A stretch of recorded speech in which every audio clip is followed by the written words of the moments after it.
É a vós que eu dirijo a minha prece, e de manhã já me escutais. Desde cedo eu me preparo para vós, e permaneço à vossa espera. Graça e paz, cara amiga, caro amigo que acompanha diariamente a nossa meditação sobre a Palavra de Deus no Santo Evangelho, a Palavra de Deus na liturgia, nesta terça-feira da quarta semana do tempo pascal. Nesta terça-feira, a gente poderia dizer que a gente ainda está aprofundando o significado do Domingo do Bom Pastor. Vamos fazer isso ao longo dessa semana, certamente, por facetas diferentes. E ontem nós estávamos escutando Jesus, que se apresentava para nós como sendo a porta que nós dizíamos que é um lugar de conhecimento, que é um lugar também de comunicação. Você pensa que no mundo antigo todas as cidades tinham seus portais, tinham suas portas, e a porta da cidade era a entrada da cidade, era um lugar também onde se observava quem entrava, se observava quem saía. Aliás, não sei se você sabe, antigamente, quando alguém ia ser padre, recebia aquelas chamadas ordens menores, não é? Antes de receber o diaconato e depois o presbiterato. E a primeira ordem que você recebia era o chamado Ministério do Hostiariato. Hóstia com O, não hóstia com H, em latim, porque hóstia com H significa sacrifício, é a hóstia que a gente recebe na missa e comunga, que significa sacrifício, a palavra hóstia, né? O sacrifício que foi imolado e que a gente recebe em comunhão. Hóstia com O, ao contrário, significa a foz, como a foz de um rio, o lugar onde o rio vai correndo, quando ele joga no mar, ali é a foz, ou seja, é a porta, é o lugar da abertura. Hóstia vem de os, oris, que significa a boca, é a boca onde o rio, não é, vai se jogar dentro do mar, ou é a boca do mar que se abre para receber as águas que vêm de um rio. Então, portanto, hostia, essa palavra que significa porta, lembra para nós, e esse ministério que havia na igreja, que era lugar de acolhimento. Mas não era só lugar de acolhimento, era lugar também de conhecimento, porque os primeiros cristãos, vivendo num clima de perseguição, etc., eles também tinham que estar atentos para saber quem deixar entrar no lugar da celebração. Era uma forma de defesa também da comunidade, esse ministério, assim como um pastor defende o seu rebanho, não permite que os lobos vorazes venham comer as suas ovelhas, não é? Então ele precisa controlar bem ali o seu rebanho, não permitindo que o inimigo venha atacar o rebanho que ele tem. Então a porta é sempre um aspecto de abertura, mas também de defesa de quem se fecha. Assim é a porta da casa da gente, não é? É o lugar onde você abre para acolher todas as pessoas, mas é a porta também com a qual você se defende de tudo aquilo que de mal poderia penetrar dentro da sua casa, e a gente está atento, atenta, para que isso não nos venha a acontecer. Portanto, pensar em Jesus, que se apresentou como porta, tem tudo isso. E a porta, por exemplo, numa grande cidade, todo o aspecto de comunicação. Vejam, por exemplo, aqui no mundo da internet, não é? De vez em quando a gente vê assim, o Senado tem, o governo federal tem, ou a Câmara dos Deputados, ou a Prefeitura, ou o governo tem o portal da transparência. Veja que o mundo da internet usa um pouco essas imagens da casa, não é? A gente fala de uma janela, abrir uma janela, eu vou abrir aqui essa janela, né? Windows já é uma palavra para lembrar a gente da própria janela, não é, que se pode abrir, mas se fala também desse outro aspecto que é do portal, são das portas, não é, que se abrem dentro desse mundo da internet para que você entre, para que você saia, ou como a gente diz, para que você navegue aqui por dentro dessa internet. Então, por detrás da Jesus se apresentando como porta, tem toda essa imagem bela de comunicação. E hoje nós vamos encontrar Jesus na cidade de Jerusalém, ali vizinho, como a gente dizia, ao pórtico de Salomão, esse lugar onde tinha várias portas, vários portais, não é? Tinham 5 portais, né? Lembrando, como a gente já disse em outro momento, o próprio Pentateuco, que são os 5 livros da lei, que é a forma de Deus comunicar com o seu povo, a forma de Deus entrar em comunhão e em conhecimento com você e comigo, e de se dar a conhecer a cada um e cada um de nós, não é? Mas como eu já disse, não é, ali ontem Jesus nessa porta como um pastor que vai contando as suas ovelhas. Ele não só conta, nós não somos para Jesus apenas um número, ele nos conhece por nome. E você sabe o meu nome, não sabe? Padre José Raimundo, da Diocese de Amargosa. Não estou falando com você de Jerusalém, mas daqui de Roma. A gente se abraça, se acolhe nesse dia, meditando a palavra de Deus que a liturgia nos apresenta. Nós continuamos a ler o Evangelho de João, no capítulo 10º, capítulo que a gente já leu no domingo, que a gente leu ontem e que está lendo hoje. É um processo formativo, não é só informativo, este dessa leitura contínua da palavra de Deus. Como eu já disse para você, não é? São Gregório Magno, ele escrevendo uma carta para um seu amigo, ele dizia assim: olha, você, por favor, aprenda a conhecer o coração de Deus através da palavra de Deus. É isso que nós estamos fazendo na medida que a gente vai lendo o Evangelho. A gente vai conhecendo o coração de Deus. Mas tem um outro detalhe: Deus também vai conhecendo o coração da gente. E o coração da gente vai sendo revelado e devolvido a nós mesmos por esse Deus que vai nos conhecendo. Deus não tem aquele tipo de conhecimento de quem quer dominar. O conhecimento de Deus é sempre o conhecimento para que nós nos libertemos, para que nós possamos viver de verdade como filhas e como filhos. E esse é o grande dom que a Páscoa traz para você e para mim. A gente poder olhar para Deus com esse sentimento filial. Texto para nós no dia de hoje, eu já disse, João no capítulo 10, versículos de 22 a 30, que são os versículos que a liturgia nos dá no dia de hoje. E assim diz o texto de hoje, né? Celebrava-se em Jerusalém a festa da dedicação do templo. Eu já expliquei para você que essa é uma festa que tem a sua origem em um acontecimento. As festas em Israel sempre estão a celebrar um acontecimento, como todas as festas na vida da gente celebram acontecimentos. Acontecimento significa algo que aconteceu na história, não é uma realidade, um fato. Assim como a gente celebra o aniversário, celebra o fato de que a gente nasceu naquela data, o aniversário do casamento e assim sucessivamente. As festas estão ligadas aos acontecimentos da vida da gente e às vezes a festa está ligada a acontecimentos que podem ter sido bons e podem ter também sido carregados de muita coisa negativa, de muita coisa difícil. Essa festa que está sendo celebrada em Jerusalém é a festa da dedicação do templo. Você talvez já tenha participado da dedicação de uma igreja, ou celebração que é linda. Eu amo essa celebração da dedicação de uma igreja, é belo o ritual que a igreja tem, e quem participa da dedicação de uma igreja, olha como aprende tanta coisa, é bonito, é bonito, é bonito. Se um dia na comunidade de vocês tiverem a celebração da dedicação de uma igreja, o bispo vier para dedicar uma igreja, não perca essa celebração, porque no meu modo assim de ver, depois da vigília da Páscoa, aquela é uma das celebrações lindíssimas que a gente tem. A ordenação de um padre, de um bispo, um casamento, um batizado, tudo isso é muito lindo, mas não sei porquê. Eu tenho uma queda pela celebração da dedicação das igrejas, que na verdade fala da teologia do nosso corpo, do nosso ser, comunidade, não é? Ali tudo espelhado. Então a gente entende o que é que a gente é, vendo o lugar consagrado para a nossa reunião, para a nossa assembleia. Dá uma transmissão do que é que significa cada missa, cada encontro, cada celebração que acontece dentro da igreja, desde o nosso batismo até o nosso funeral, tudo, né, o sentido dessa celebração. Mas esta dedicação do templo que se está celebrando aqui não é aquela dedicação que aconteceu no período de Salomão, quando Salomão faz aquela bela oração pedindo a Deus que escute todas as preces que serão feitas ali. Não. Está acontecendo um outro fato. Israel foi invadido no período que os gregos dominaram aquela região, e Antíoco Epífanes IV mandou colocar uma imagem de Zeus dentro do templo, profanando o templo, aquilo que eles chamavam de, colocou lá dentro o abomínio.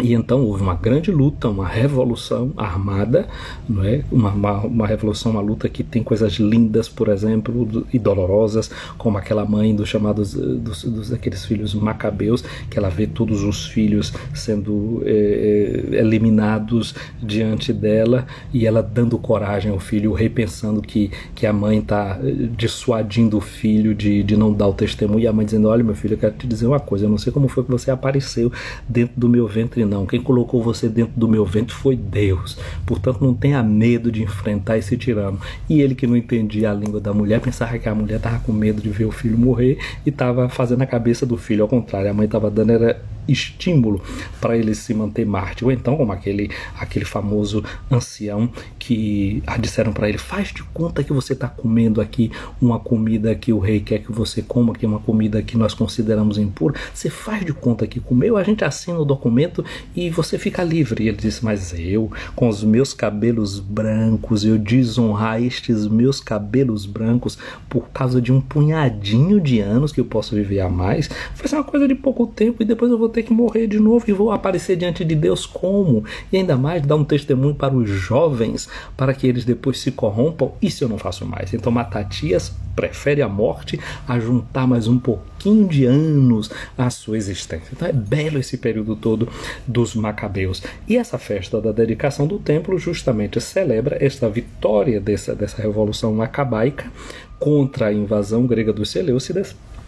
E eles a cada ano, nesse período de dezembro, quando é inverno em Israel, celebram essa festa. Então, portanto, é uma festa que mistura as trevas e a luz, porque tá chegando, é o inverno, e o inverno aqui a coisa escurece mesmo muito cedo, etc. Então tem todo esse contexto. Então Jesus está em Jerusalém participando desta festa da dedicação do templo, e o texto diz: era inverno.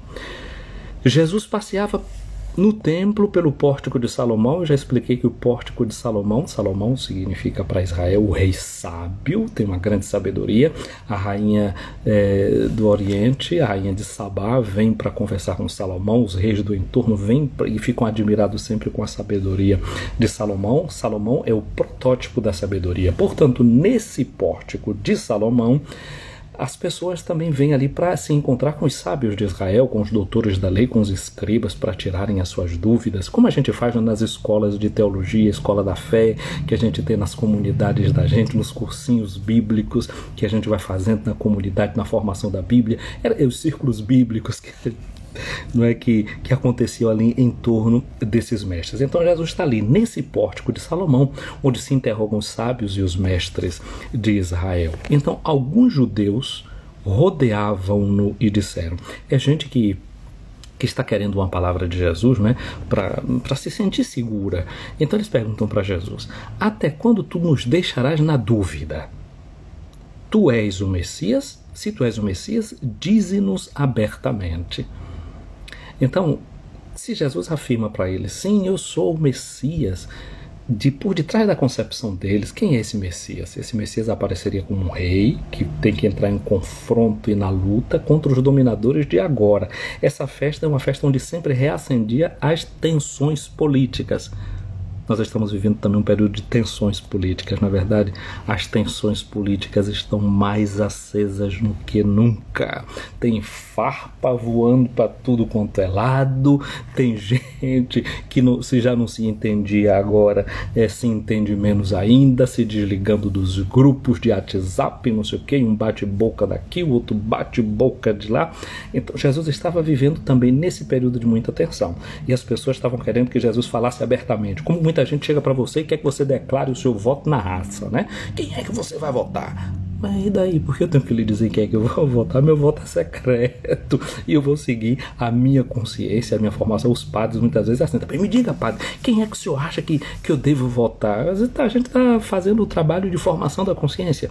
O trabalho da formação de consciência deve deixar o cidadão livre para que ele entenda, à luz da palavra de Deus, à luz da doutrina social da igreja, o que é que coaduna com este discurso, não é? Que para saber o que é sim, sim e não, não.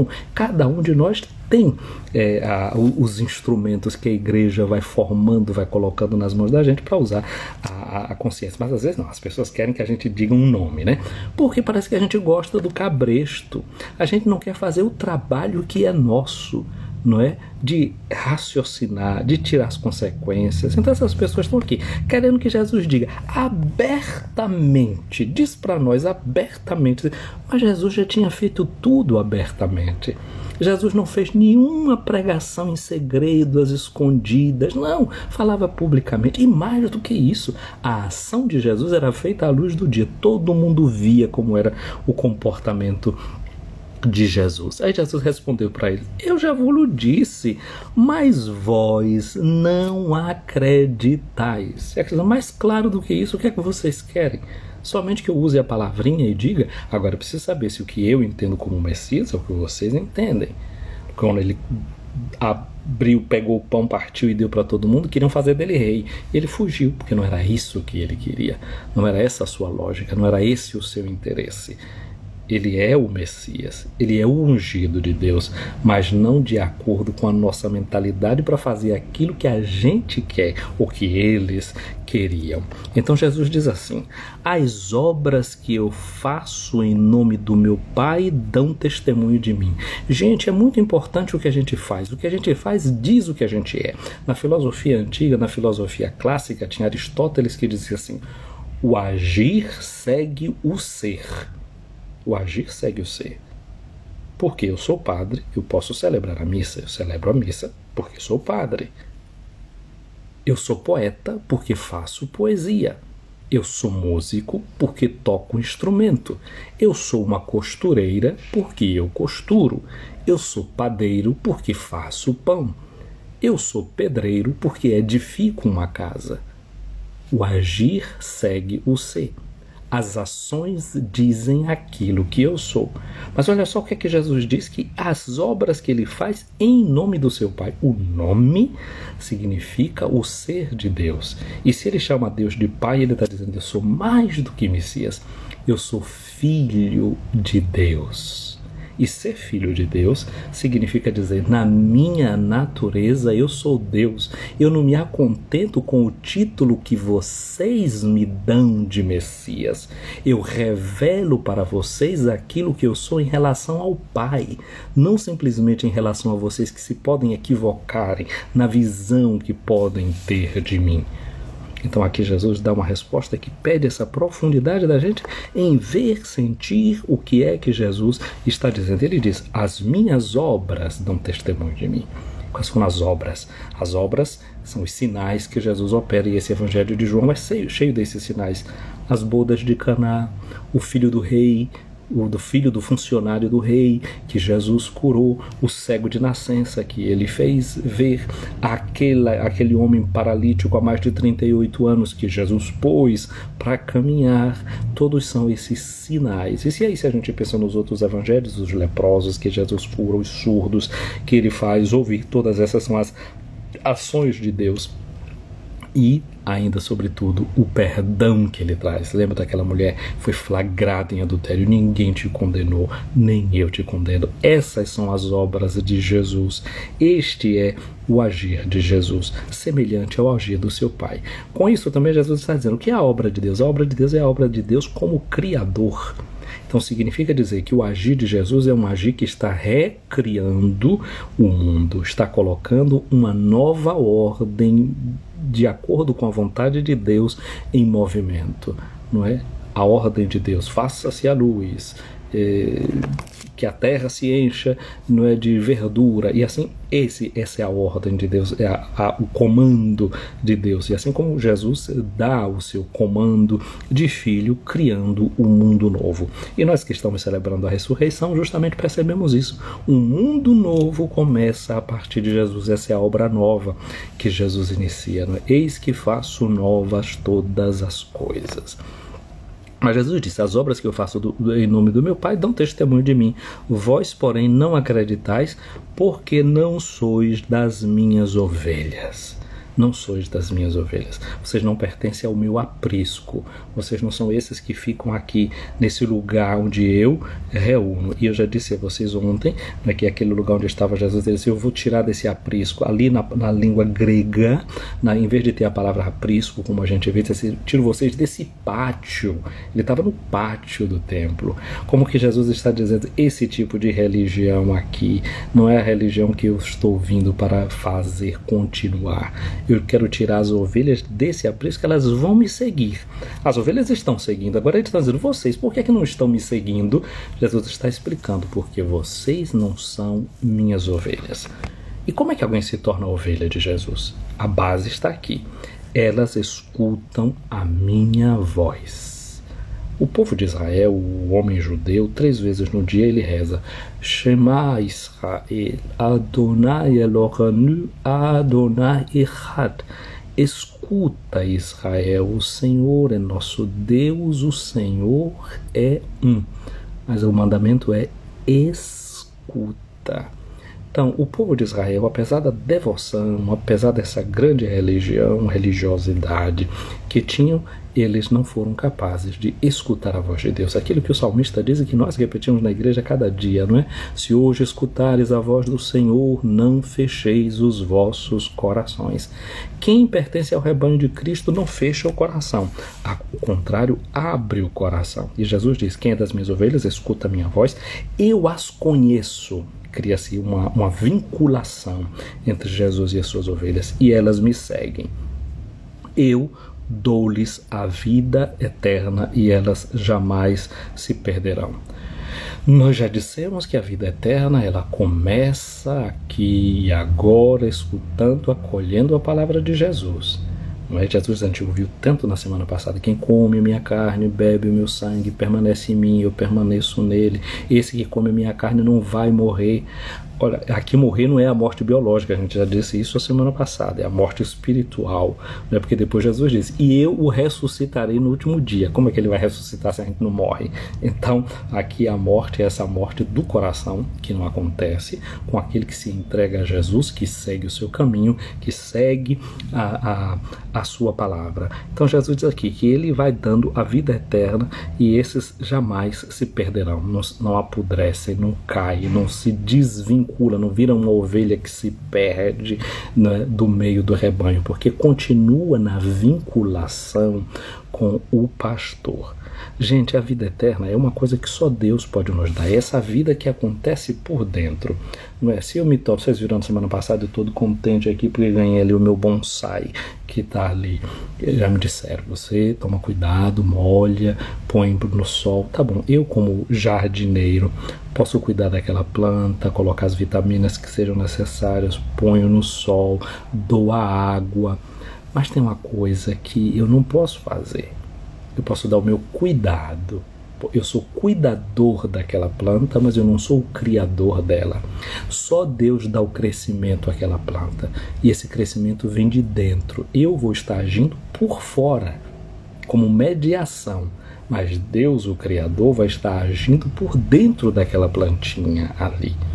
Ele é que vai dar o crescimento, vai permitir que ela permaneça verde. A vida é um dom de Deus, é um mistério dessa presença do divino, a presença de Deus. Portanto, essa vida eterna é essa vida que só Deus pode dar, porque só Deus pode dar. São Paulo diz, um planta, o outro rega, só Deus dá o crescimento. Então, esse crescimento é aquilo que Deus faz. Essa é a vida, não é, da vida do eterno dentro de cada um de nós. Então quem recebe essa vida, Jesus diz, ninguém vai arrancá-la da minha mão. A gente viu ontem aquela imagem do bom pastor, não é? O quiróforo que pega a sua ovelhinha e agarra aqui nas suas patinhas e diz, ninguém arranca essa danadinha da minha mão.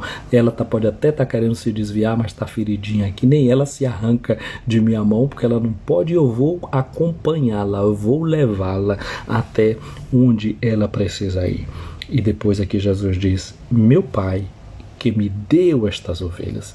Nós somos um dom do Pai para Jesus. É assim que ele nos vê, como um presente de seu Pai para ele. Ele tem amor a você e a mim, que pertencemos ao seu rebanho. Ele diz, o meu Pai que me deu essas ovelhas é maior do que todos e ninguém pode arrebatá-las da mão do Pai. Aqui a gente vê, portanto, que a mão do Pai e a mão do Filho se identificam, é uma única e mesma mão que está agindo na vida da gente. E ele diz por quê?